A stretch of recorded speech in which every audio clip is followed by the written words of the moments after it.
Okay, so you are an actress, singer, writer, but there's a huge part of you that is a passionate activist. So I want to talk a little bit about that. Now, you are co-founder of Voto Latino. So why did you get involved? Why did you take such a big part in this project, and how can the youth benefit from it? Thank you. I started off, you know, with a really interesting background of, you know, growing up in a squat in the Lower East Side, and you know, I was the daughter of a teenage mom, and you know, and so I was exposed to a lot of things around like cyclical violence and abuse, which includes financial and all types of things, and seeing the HIV/AIDS crisis unfold, and looking at people who are starving artists and people who are trying to live in abandoned buildings with no water heater or electricity just so they could have a roof over their head and have an opportunity, and how high the dropout rate was in my community, and excuse me, how much that had to do with violence at home or expectation from at home, and just how much these different cycles kind of continue to perpetuate themselves. And then I got, you know, discovered, and I became an actor, and it was awesome, and there was social issues attached to the very first film that I did. But then continuing on, it put a microphone in front of me, because it gave me, you know, a position to have a voice that I might not have otherwise had, being some girl who grew up in the Lower East Side via Brooklyn. You know, suddenly I had a microphone thrust in my face because I was in movies, and I grew up around all these incredible activists and advocates who deserve to have a microphone put in front of their face, who were doing really important things in the community. And so that's what I wanted to utilize that microphone for. And I'd been a part of campaigns and done things, and you know, I joke that I've been marching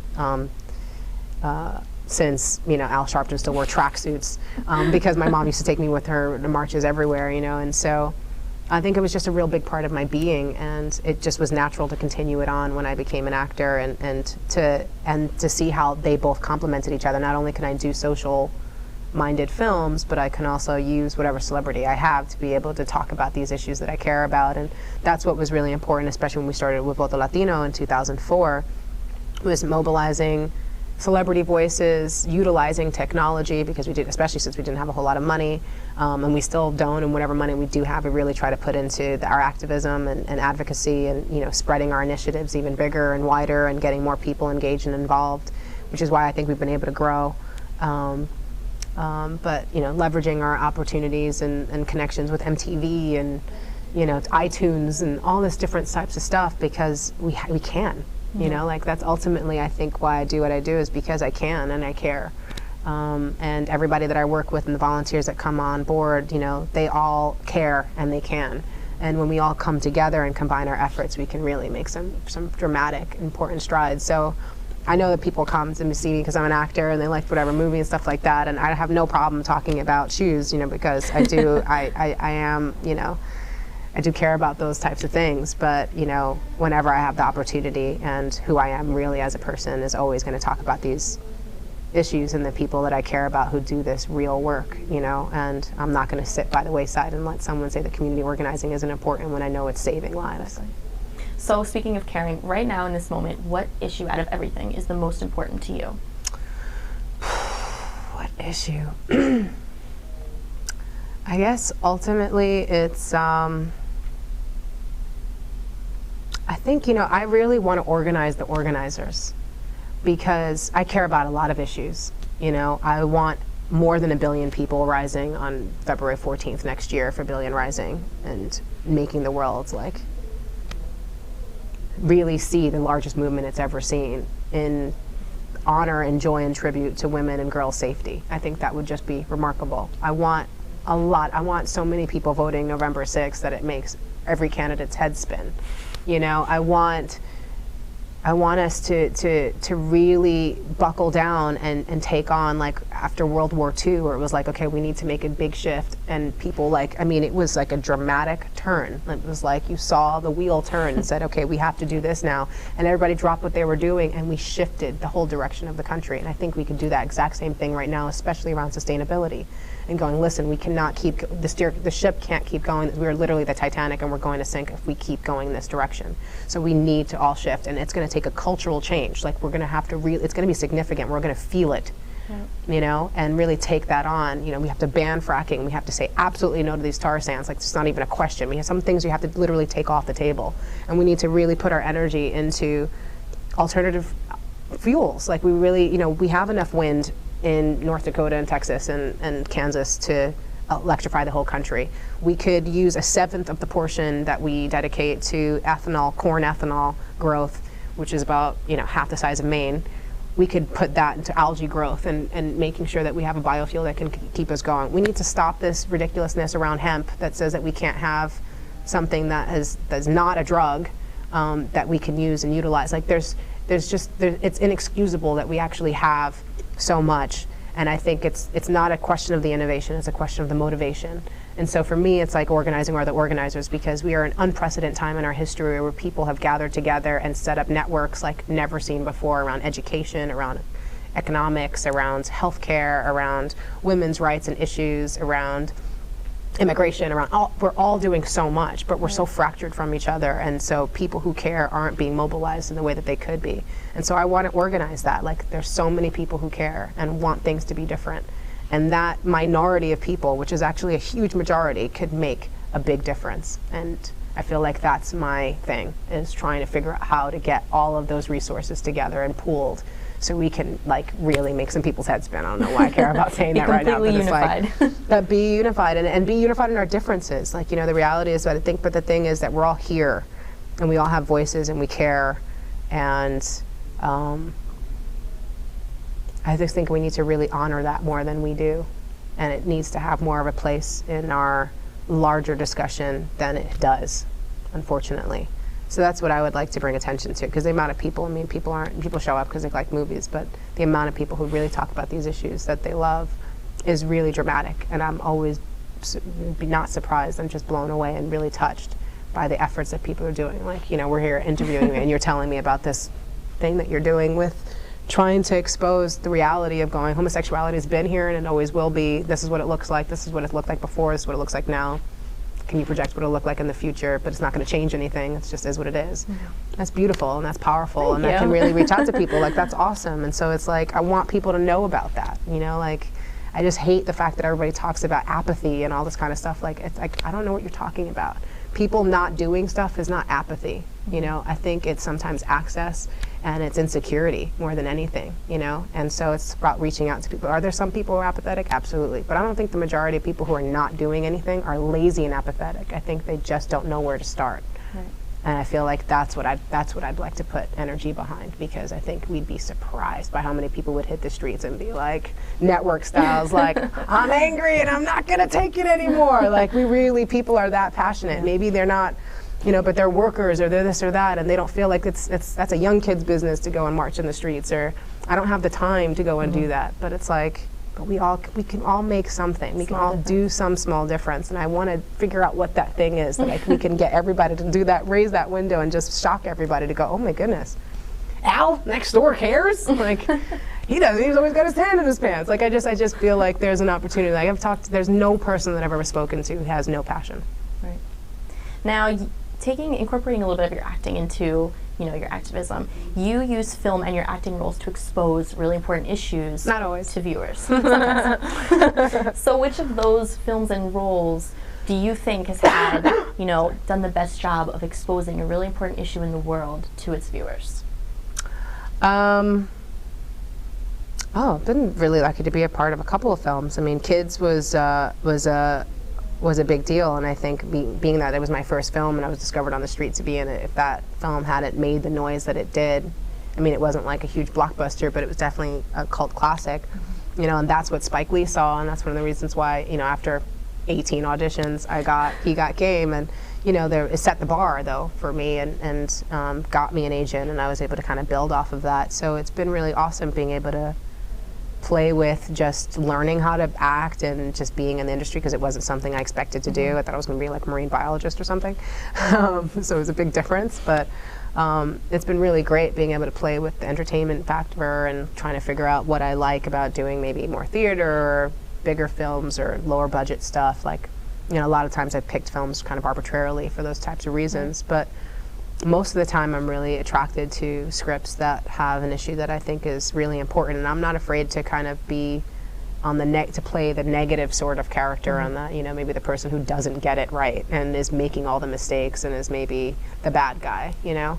I think sometimes that's really important to just expose a person like that on film, because we know them and we see like these train wrecks who are people just like that to exist. And you know, and it's not even like that to exist, but they do exist. You know, exactly, like people like that do exist, and like it's and we might not like it, but it's like important to recognize it and let that voice be heard, because that's what's stopping our progress. A lot of the times, you know, if you're thinking like, why isn't this moving forward? Well, maybe it's because there are a few people who need help, and they're not just, you know, they're at a different stage and state than you are.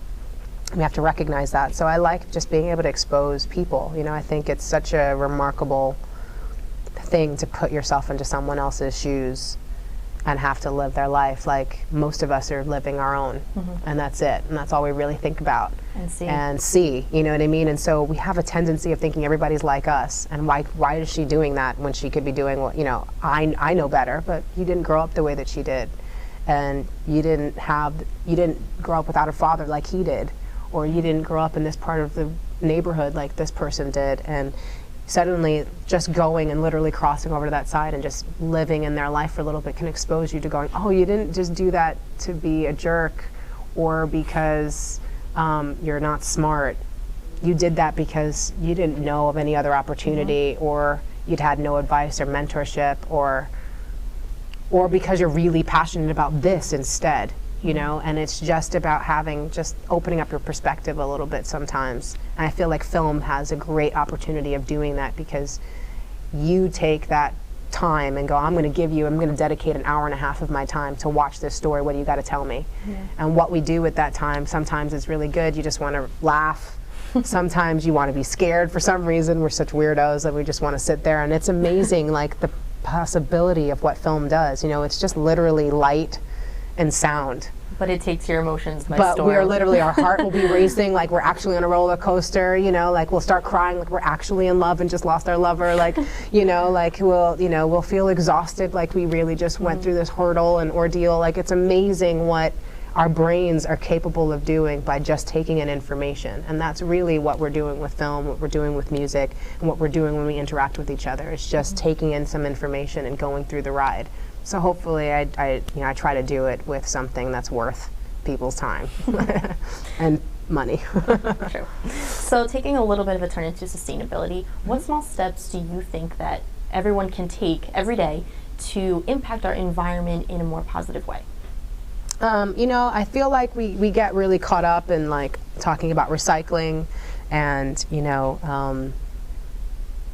what kind of light bulbs that we use, and driving a Prius, and all of those things are really, really dramatically important. But it's also about where else you put your purchasing power. You know, are you calling in and saying, you know, I'm not going to buy this product if it's got conflict minerals coming out of the Congo. You know, I'm going to support, you know, this business company where I get my food because they've said that they're not going to support tar sands oil coming in, and they're not going to use that as a gas, like that. And I've seen that. That's, you know, that sounds maybe complicated, but I remember having a conversation with my niece, who was 11 at the time, who's now 18, and was talking about, I don't know, I stopped drinking Snapple because, you know, apparently they're like, you know, pro-life and, you know, are not like pro-choice, and, you know, not that I care about abortions, but like I just feel like a woman should choose that, you know, and someone should tell me that, and I just think that's weird that Snapple is paying for that, so I don't want to be a part of that. And I was like, you don't even know what you're talking about. I don't even know if that's true. Right. But I love that you and your friends are all organizing around, we're boycotting Snapple. And that makes a big impact, you know, like when that stuff really reaches really high levels. I mean, we're hearing the president boasting about that in Iran, going, we put these sanctions on this country and it can like decimate their economic value for their dollar, and like can really change their attitude on a position that they're unwilling to change. And that's really devastating, you know, what that does to all of the people. You have one leader and maybe a couple people around him who are making one choice, and all the other people are suffering for it. But that doesn't mean that we don't do it. Like, and we do it on big levels, and consumers can do that as well. You know, where we put our money is how we vote. And so it's not just in getting that Prius for your own gas prices, but it's also what you're putting out and relating to other people. It's not just that you're recycling for yourself, but that you're actually going and campaigning or supporting legislation that will ban single-use plastic bags, or make sure that sanitation is more readily available, that you actually have composting coming into your community. Like, it's really about trying to get it, just taking that little bit extra step further. I think that's where we're at. Like, we've really saturated the market, I think, in recycling and composting and, like, you know, using reusable bags to away. Like, the activists have done a great advocacy around that. Now we need to step it up a little bit. We need to ban fracking. We need to, you know, like, we really need to take that on. I feel like as an environmental thing every day, even just reading about stuff can make you that much more passionate, you know? Maybe that'll mean that you will click every day on some petition that you could be signing, that you will, you know, take advantage of change.org or something, sending you a petition that will be sent to your legislator that can make some really dramatic change. Like, I feel like that's kind of what is necessary right now. And knowing that it makes a tremendous impact, like it really, really does. These people do pay attention to it. These numbers are significant. And if they're not there, believe me, every single day, people on the other side are making their voices heard. Right. So it's not like we want it to be just a one vote thing. We want it to be a once a year thing or Earth Day thing. But if we're really caring about sustainability, we're at a crisis point where we really need to make it like noisy every day.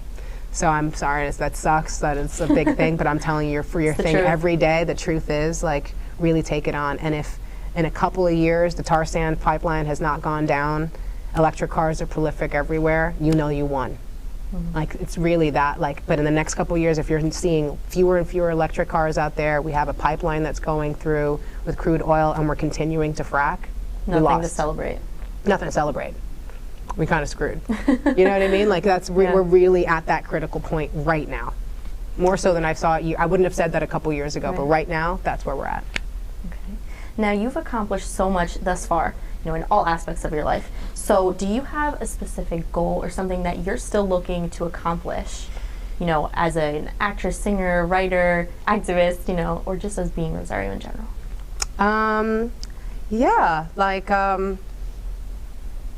excuse me. I want to travel more. I want to read more. I read a quote somewhere that said that buying books is really buying the time to read them. I buy a lot of books. And I want to spend more time with my friends and my family. Like, I feel like I've missed a lot of things, and that happens. I think there's a chapter in your life that you really try to go out into the world and forge your way, and so that's just natural. But my grandmother passed last year, and that was really real for me, and I miss her a lot, and I loved her very much. She was really important, and so I think that's really changed my perspective on a lot of things, and making sure I'm not, like, just spreading myself too thin. So I've done over 50 films. I want to do less films. Unfortunately, I want to free up a little bit more of my time. I want to do more of my activism. I feel really excited about, because I've been doing it for so many years, the place that we're at. Like, when you think about Eve Ensler and V-Day, we're about to celebrate 15 years of V-Day. And because of that work being done for so many years is why she can go and ask for an outrageous thing, like 1 billion people rising against violence and, like, for passion and beauty and safety. That's incredible. But because we're operational in almost every country in the world, we've got activists on the ground everywhere. V-Days have been going every year. The Vagina Monologues is performed at this point in universities around the country. I mean, it's just everywhere. That she can make a call to arms like that and immediately have millions of people signed up. Like, that's just remarkable. And I feel like I'm a part of that. You know, I've been on the board of V-Day for several years now, and you know, Voto Latino is 8 years old now. We've been doing voter registration for 8 years. Like, that's just crazy, you know? So it's like, I really have put down a lot of roots, and I think right now it's about, like, kind of like stopping. Slow it down. It's not even slow it down, but just like and just like taking it in. I feel like sometimes we get so pushed about, like, achieve, go, urgency, and we need to sometimes see what we've achieved. We need to, like, acknowledge where we're at, because that might change our perspectives about what we need to do next.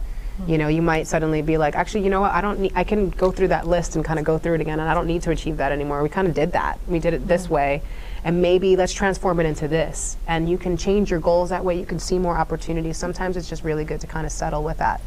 So it's like, I'm in love. I have great friends. I love my family.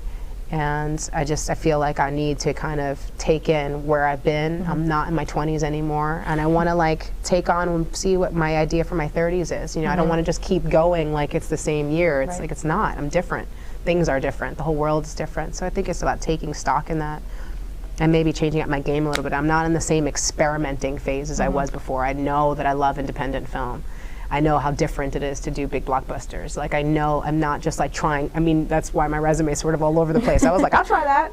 I'll try that too. Now I'm at the stage where I'm like, I don't really like that so much. Like. I was like, I kind of like that. I want to do more of that. So I feel like that's what I'm that's where I'm at right now. And I'm really enjoying it, you know, and making that part of the excitement, you know, like someone like Eve and Jane Fonda and some of the women that I work with that I'm just like, you're just awesome. You know, I want to have that. I want to have my cake and eat it too. I want to be able to act, and I want to sing, and I want to produce, and I want to be an activist, and I want to travel, and I kind of want to do all of it, you know? So I basically get this, I get the feeling that you're kind of almost in a sense playing a role with your entire life, and that's being Superwoman, because you do everything. I mean, I'm not sure if you've noticed, but you just listed so many different things that you do and want to do. That's a Superwoman role that you're playing, and you're not even acting it because it's really just you.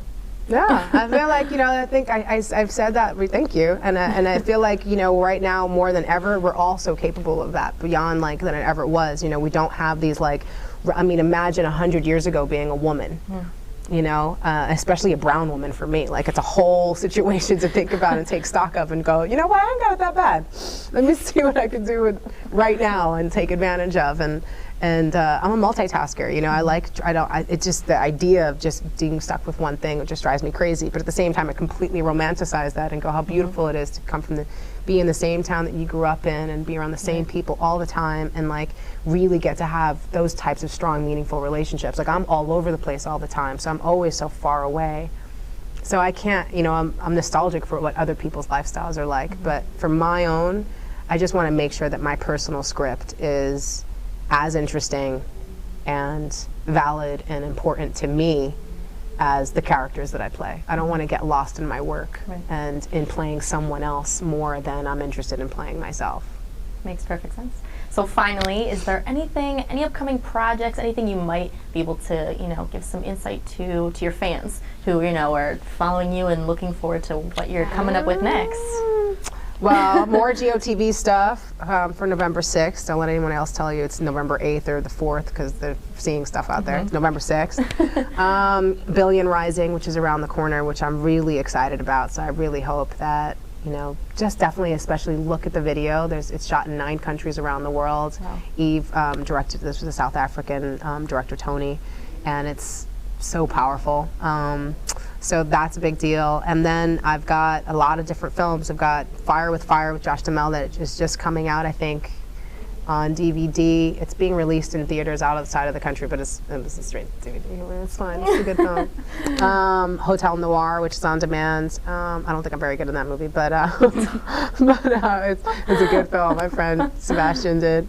And then you know, I've got Trance that comes out next year, which is Danny Boyle's film with James McAvoy and Vincent Cassel. I have Chavez coming out next year, which is directed by Diego Luna, the story of Cesar Chavez and the United Farm Workers Movement. I play Dolores Huerta.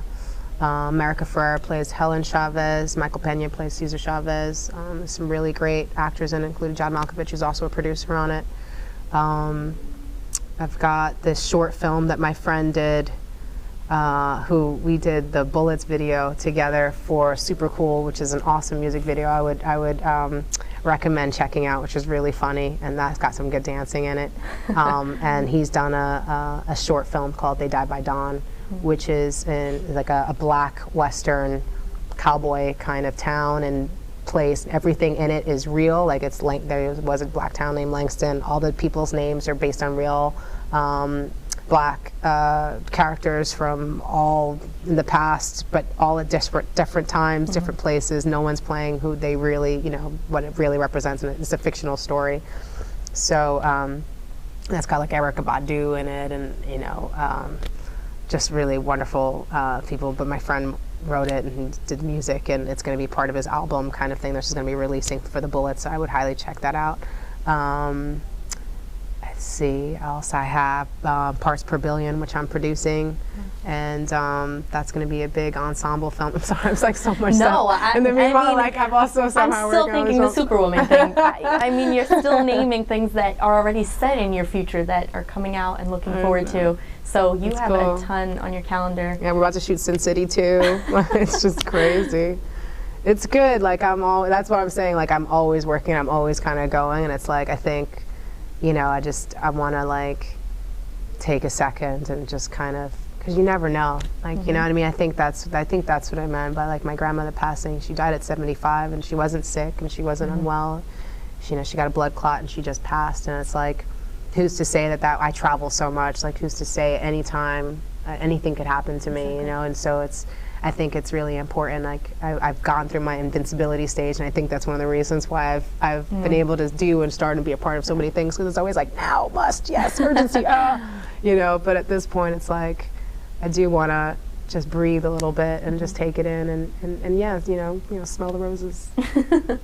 Thank you so much for sitting down and talking to us about, you know, your life and everything that you're passionate about. And please continue to keep doing your thing and representing for us. Absolutely, you too. I look forward to your film. I want to see it. I will definitely be sending it to you. Okay, good.